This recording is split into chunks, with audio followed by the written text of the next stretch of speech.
What is going on, YouTube? Bybes back with a brand new video. Now, today's topic of the day is I'm going to be ranking the Valorant agents from S tier to like D tier, giving my input on certain things, on how they'll work competitively, and overall just giving my like full layout of how the game will probably play out and like team compositions that I would suggest.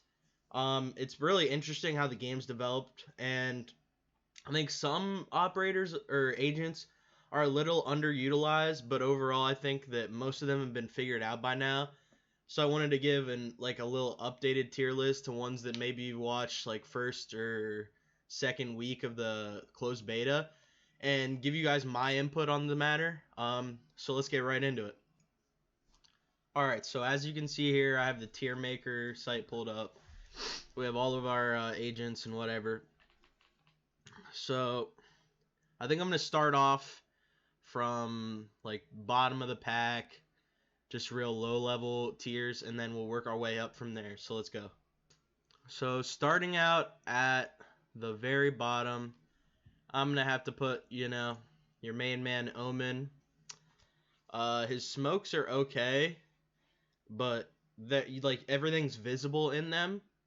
So it can make like really bad one ways and stuff like that. So personally, I think he has some of the worst smokes in the game. That's just my opinion. I think his teleport's super loud. Like both his C or Q teleport and his alt teleport are both very loud, and they're very like you can see when it's happening to you. So it's really predictable. A lot of people turn around and listen for it as soon as you use it. It's not effective at all. And Omen overall, he has very little utility other than the smoke, so it puts him way down competitively if you want to use him on your team. And personally, I don't think he has any abilities that are too helpful to the team. And I would even argue that he has very little abilities that are helpful to the individual playing him. So that's why he ranks so low, at least on my tier.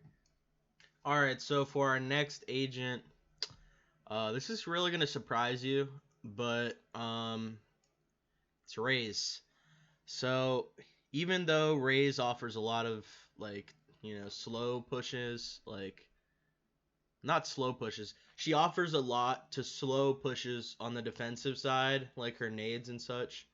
She doesn't really offer a lot of utility that you're going to need when attacking, and she's not quite useful on defense if you have very little info on where you're playing. So say if Raze was playing like C long and your Sova or your Cypher's playing A, you have very little knowledge, so nading C long can be detrimental. And it can be a wasted nade sometimes to try and slow push that you don't even know if it's coming. So it's much harder to play. Also, she has very little utility in general. No flashes, no smokes, which are really important in pushes and competitive for slowing pushes. So that's why she ranks so low. Individually, she's great at getting frags, obviously. Like, I'm not going to argue that with you guys. But it's just, to me, she doesn't rank as high because she doesn't offer anything team-wise.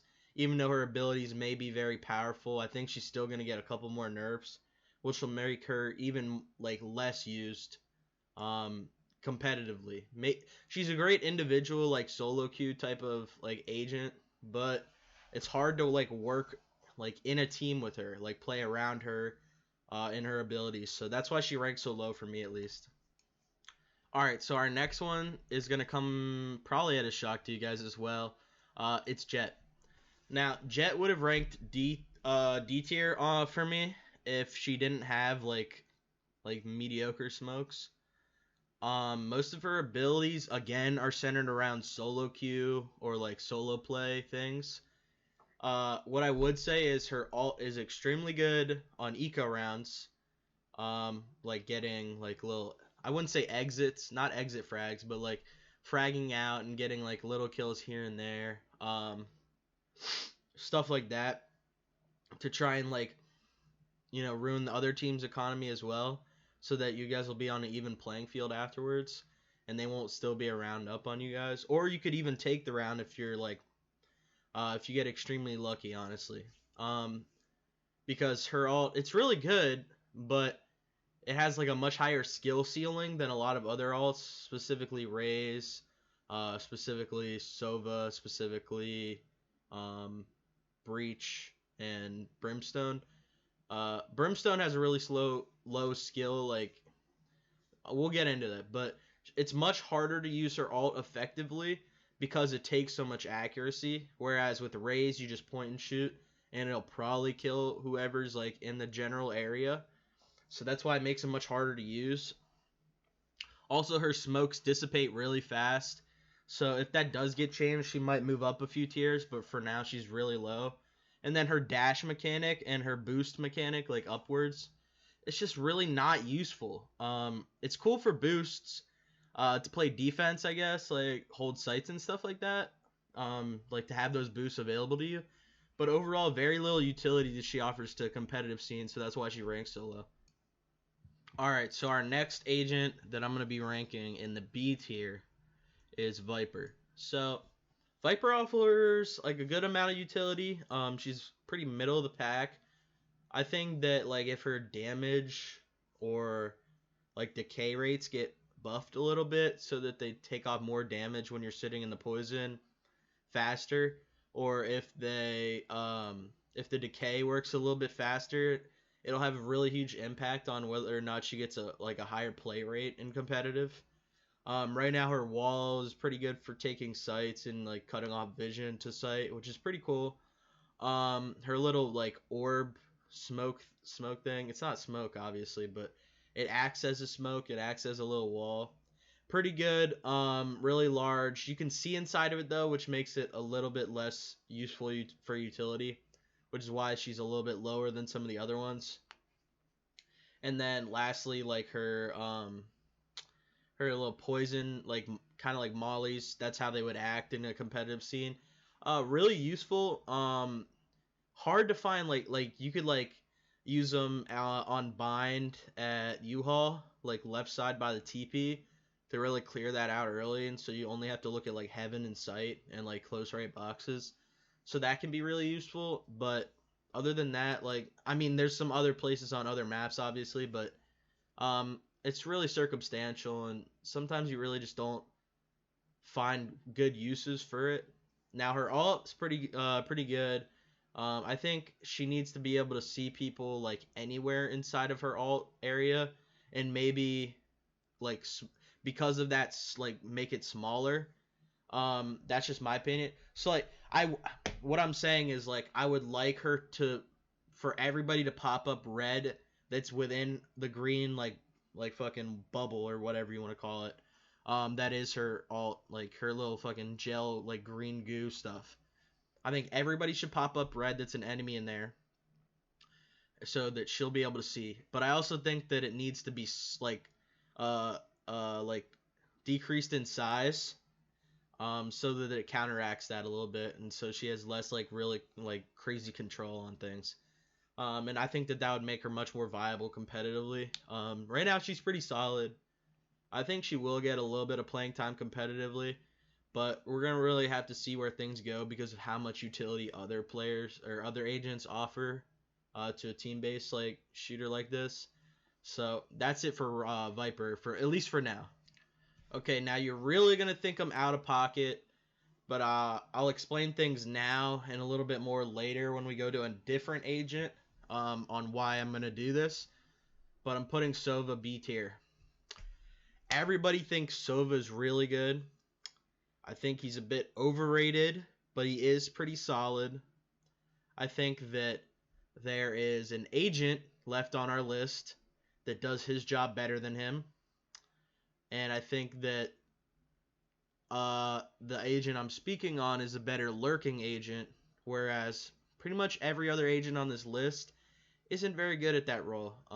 Sage is a little good at lurking, but you really want her to be like walling things off, slowing pushes. So it's not really the best like scenario for that. Why I have Sova so low is her shock bolts, while they're good for clearing corners and doing minimal damage, they're not very viable, and it takes a long time like to pull them out and like spam them and stuff like that. And it can really catch you out, like catch you slipping, and just when you're gonna peek a corner and shoot it somewhere, you might as well peek it with the gun to try and get a kill. You know what I mean? Rather than shooting your arrow that will probably do like 60 damage or something like that. I forget the exact amount. Her drone is extremely useful and viable and competitive, which I would put her at A tier. I mean him at A tier, but it's just he doesn't offer enough for me. Um, his like tracking arrow or his like wall hack arrow, pretty much really useful. But once people figure out where you're shooting your arrows, and figure out your strats with that type of thing, they're easily going to counter it every time and shoot it before you can even pulse its like thing off.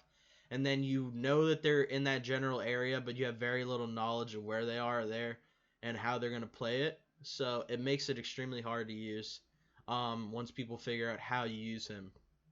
Now his ultimate ability, if you get like a ping from your like E arrow, it can be really useful if you know where they are. But if you have very little info to go off of and you're just like you need to use this ult in order to like save your game, it's gonna be extremely hard to use, and it's gonna makes things like really really really difficult for you. And I don't think his ultimate is very good for what it's supposed to be. I think it's 7 kills or like I don't know like what like defines like an ultimate orb, but it's 7 orbs, which is kind of a lot. He only gets 3 arrows. A single arrow doesn't even kill a person, so it's kind of difficult to use, especially when you have very little info to go off of on where their exact location is. So you really just gotta, throw your hands up and be like, well, shit, hope this works. And I find that is not as useful and competitive as some of like the guaranteed kills that you can get with these other, agents. So that's why he ranks in B tier, not A tier for me. Alright, so our next agent is going to be Phoenix. Going in A tier. He offers like the second best flashes in the game. Pretty decent molly. Really good healing effects and abilities. He has that nice wall for like offensive pushes and defensive holds. And overall, really good like utility operator agent. And he's overall, I'd say he's a pretty quality like fragger and entry fragger. Or he could just, like flash in for you and then you're getting kills easy. But overall, really good utility, and I really like Phoenix. He doesn't rank S tier for reasons you'll see later. But if there was like a higher tier than S tier, he would be an S tier, and where you'll see. But he would be an S tier if there wasn't like such a good agent that we're gonna talk about later. I actually forgot to order these, so I'm gonna order them a little bit better. I don't know why. There we go. Yeah, this is perfect the way it is right now. So that's the actual order I would order them. Sova's a little bit higher than Viper, at least in my opinion. All right, so our next agent, it's got to be Cypher. So Cypher offers a lot. He is the agent I was talking about with Sova. That's like pretty much a. I mean, obviously it's not the same, but he offers a better version of what Sova does on the map, which is information and minimal utility. He also cuts off flanks really well, which makes it impossible to flank like secretly. You can like knife the whatever they're called, like the little traps that you know what I'm talking about, the tripwires. You can knife the tripwires and it'll make very little noise and whatever, but if someone's really close to the tripwire and hears it, you're done for, which makes flanking all but impossible in this game if you have a Cypher on your team. So that's extremely useful. His cam is so good, and the fact that it has a tracking dart they can shoot at makes it incredible. And oftentimes it's your teammate or your like opponent won't be able to react in time, so that you'll be able to get at least one dart off, and if you hit it, it'll be good. You'll know where they are at least for the meantime, and you'll get a lot of information out of your cams. I also think his Prisma walls, or whatever they're called, are pretty good, like as smokes, as like cutting off vision, like similar to Viper and Phoenix's walls, where, you know, it doesn't cut off vision entirely, but it's extremely useful, and you can hear a lot of things that happen in it. Like if somebody walks into it, you'll be able to hear it. So I think that that's extremely useful as well. He offers a lot of utility and information gathering on the map, and that's why he ranks so high for me in the A tier. Alright, so Brimstone, he's going right here.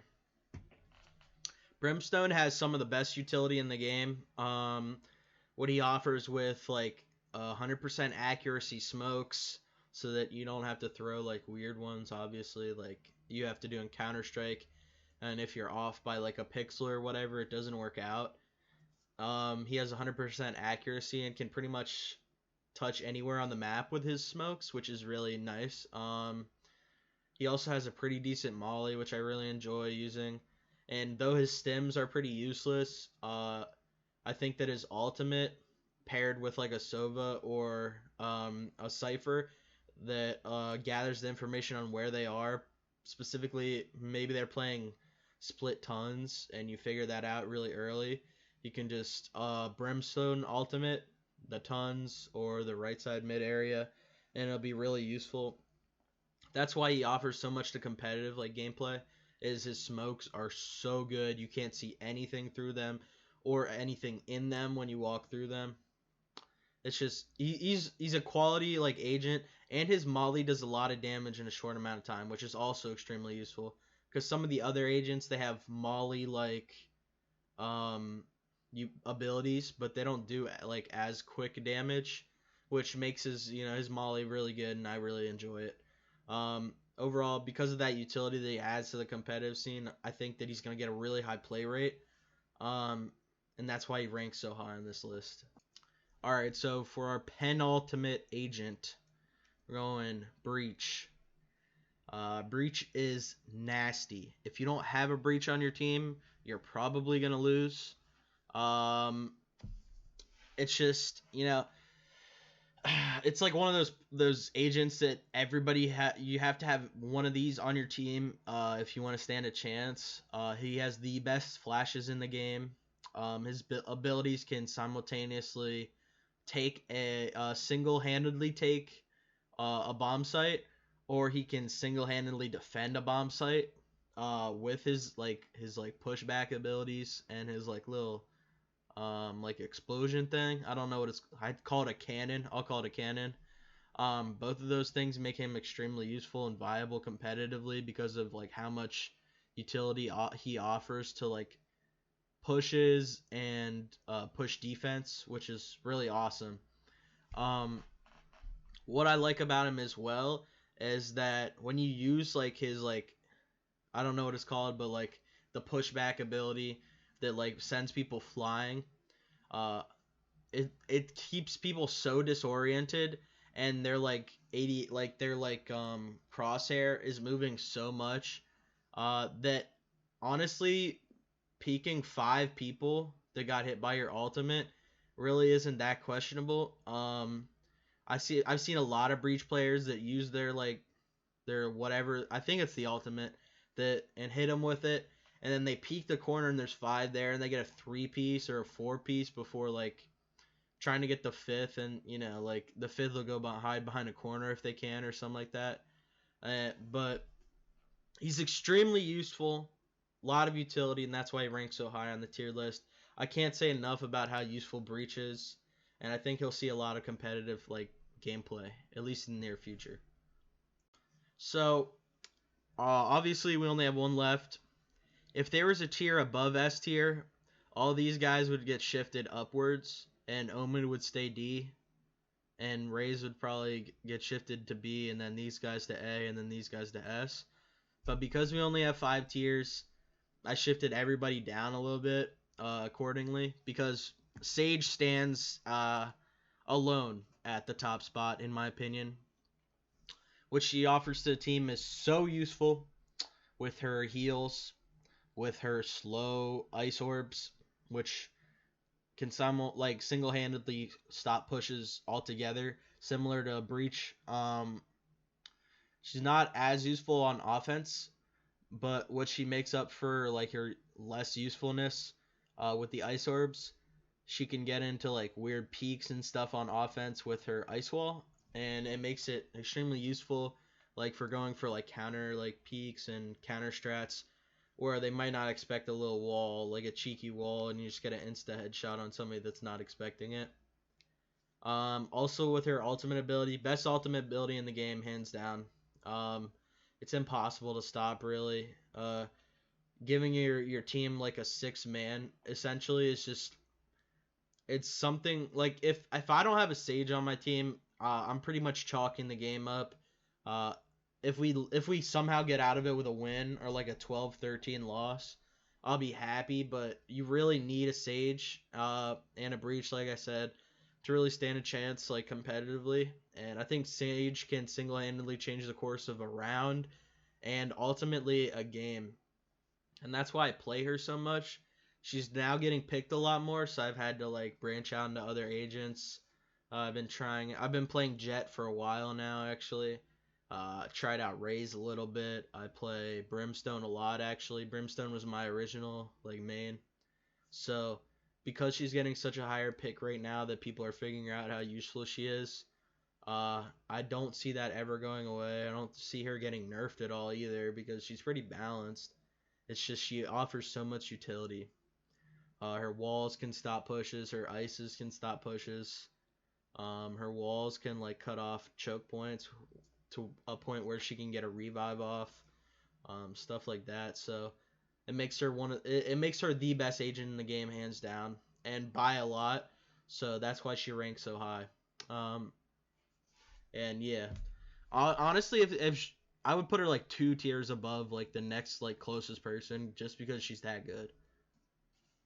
Okay, so one last thing I forgot to mention in the video was, I think the best team comp right now for competitive. I just wanted to like give you guys the 5 names and to make sure you guys knew what team comp I thought the best overall was. Obviously, you switch out a few things here and there on different maps and stuff if you have different strategies. But I think you always need a Brim, a Breach, a Sage, and then I'd prefer a Cypher over a Sova, but Sova's can be really good. And then lastly, a Phoenix, which, Phoenix has flashes. He also has a Molly, so it's really good utility. So those are my 5 agents that I'd pick most of the time for a team composition going into a competitive match. Alright, I know the video is a little bit longer today, but I just needed to get like that information out there for you guys if you did want it. I thought that it'd be beneficial enough that, making a longer video would be important. So that's why it did run a little bit longer than like the usual like 10 to 15 minutes that I upload. I wanted to thank you again for the support on the montage. That shit was crazy. The amount of like support I saw on that means the world to me. Thank you again. If you have any input on this video, if you think I got something wrong, let me know in the comments. You're wrong, but if you want the opportunity for me to tell you why, let me know in the comments, because I'm always right, and that's just how the world works. Drop a like if you like the video, subscribe if you want to see more, and I'll see you guys in the next one. It's been Bybes. Peace.